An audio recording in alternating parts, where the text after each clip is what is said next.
नमस्कार. 21 जून जागतिक योगा दिवस. या जागतिक योगा दिवसानिमित्त सर्वांना निरामय आरोग्याच्या सुदृढ शुभेच्छा. आज आम्ही नीलस्वर सखी मंचच्या आमच्या सखी आपल्यासाठी एक योगा गीत घेऊन येतोय, जे की लिहिलंय कविवारी मुरारी देशपांडे यांनी.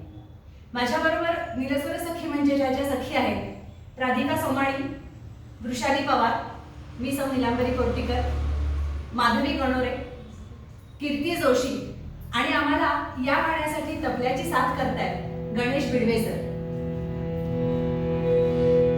योगा